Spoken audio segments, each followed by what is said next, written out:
Hi, welcome back. This is Dreadhead Dreadvlog 2. Preparing for dreadlocks. In this dread vlog, I'm going to give you some stuff that you can do now that will make putting your dreads in a whole lot faster and easier, and also make your first couple of weeks with dreads A whole lot more comfortable.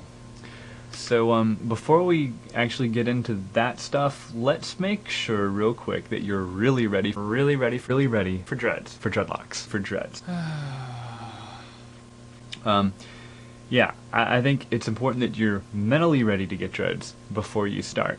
Just thinking that you want to get them is probably not enough. So what are some signs that you're mentally ready to get dreads? Well, if you find yourself lying awake at night thinking about every detail of the nug-like dreads that you want to grow and how you're going to tell each family member that you're going to get dreads. Hey, Uncle Bob, remember that reggae music you played for me when I was 11? Or, you know, if you're coming up with creative ways of starting conversations with complete strangers because your friends and family are sick of hearing you talk about dreads. I'll have the shrimp fajitas. Hey Juan, have you ever thought about getting dreads? You may even notice yourself making decisions with your unborn dreads in mind. So you're at the snowboard shop picking out that really dope jacket, and you're like, well, I better not get that one because it has Velcro right there on the hood, and I'm gonna look like an ass clown like going down the slope trying to pick them out and stuff. So you make the call and you get the other jacket. It's all good though, the other jacket's probably cooler and it's like $100 less, so rock on. And these are all signs that you're ready for the dreads. That you're mentally ready for the commitment of getting dreadlocks. Dun dun dun. And there's a lot of little signs that'll let you know that you're ready. You know, a lot of people ask, well, is there one thing in particular? Well, usually about the time that you realize your obsession with getting dreads has begun to erode your already fragile grip on sanity and manifest itself in an invisible alter ego you call Bob, who, in an attempt to humiliate you and sabotage your personal relationships, has begun screaming obscenities whenever you're involved in an important conversation, causing you to giggle like a schoolgirl, and the other person to assume you're making fun of them, usually resulting in them storming off in a blind rage and not speaking to you again for several months, leaving you with one less person whom you could have bribed to help you put in your dreads. At that point, you're just about there. Shut up, Bob. The only reason I want you to be sure is because you have to be sure before you take the next step. And that's because it's irreversible. It cannot be reversed. Once you do it, you can't take it back. We could do that all day. And this next step is called the dread pact. Okay? Now, 90% of your success is based on your commitment. Alright? And that's because if you won't stop until you get dreads, you're gonna get dreads. Or you just won't stop. No, you will stop, but only after you get dreads, okay? Get dreads, okay? And with that in mind, the most important thing I can do is help you solidify your commitment, all right? And that's what the Dread Pact is all about. At first, it's probably going to seem so simple that it couldn't work. But if it seems that simple, it's already starting to, all right? See, it's like Jedi mind tricking yourself.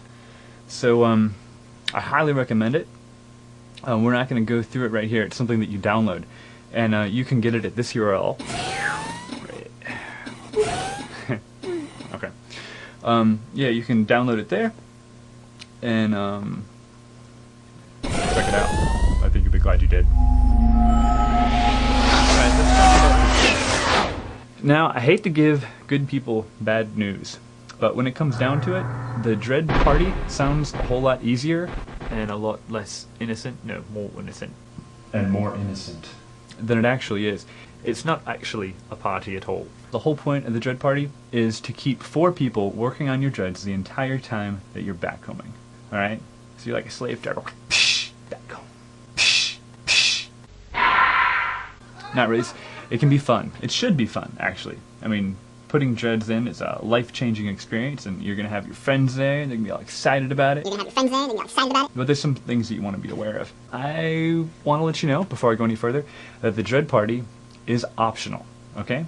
You do not have to have a dread party. Yeah, you do. It's not required. It should be.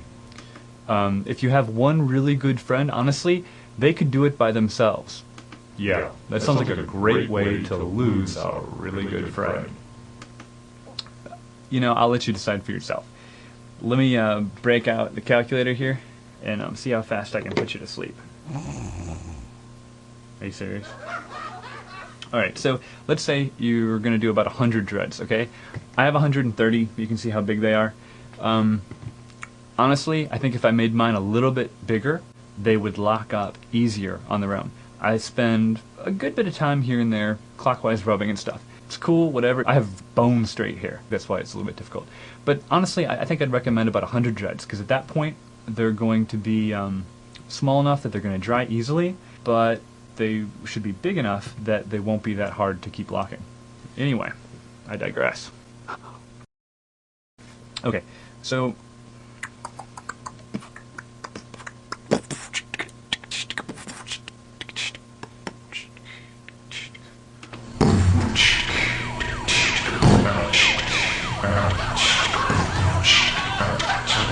I'm digressing again. Let's say you want to do 100 dreads, okay? And after your backcombers get good at it, it's taking them about 5 minutes a piece, okay? Now that's assuming that your hair started out about somewhere along there, and it's not like down to your ass, because then it would take a good bit longer. Alright, so that's 500 minutes. Alright? Which, if you divide it by 60 to figure out how many hours, you come up with 8.33333333333. You get the idea. That's like 8.5 hours. That's like 4 full-length movies. That's like the entire Lord of the Rings trilogies with all the deleted scenes and loving Hobbit moments.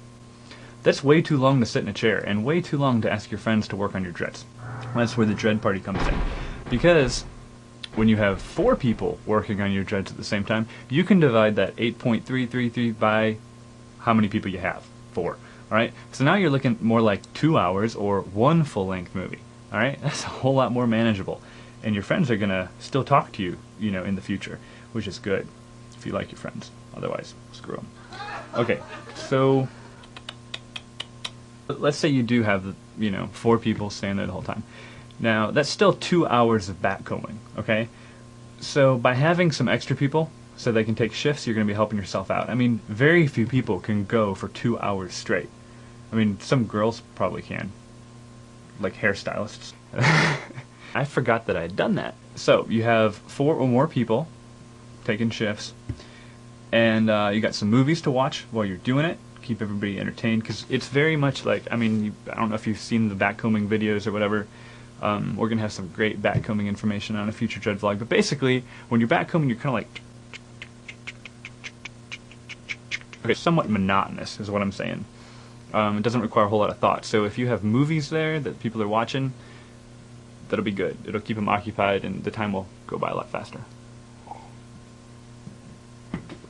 Excuse me, with this mic you can totally hear me burping and stuff. That's pretty gross, probably. Alright, so things never go as planned. And you can pretty much plan on that. So you're probably going to want to figure an extra hour for every 2 hours you think it will take. Okay? So if you think it will take 2 hours, then figure 3 hours. Alright, and that way if it takes a little bit longer, people will still be there and stuff. What are we forgetting? Tasty food and beverage. Very important, because people will get hungry while they're backcombing. And if you have food there, then they won't have to make a McDonald's run. I gotta go get some food, I can't dread your hair. And so they'll stay there and work on your dreads, and then we get done sooner, and it's good. Alright, so I'd keep it simple. Order some pizza, have some popcorn, you know, some soda pop, good stuff. Free food is always a great incentive. Speaking of other great incentives, let's talk about adult beverages and the level of party.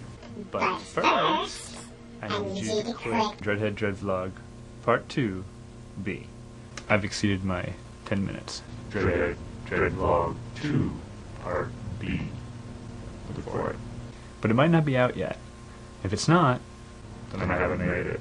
But I will, so subscribe, and then when it comes out, you get like an email, and then you can go watch it.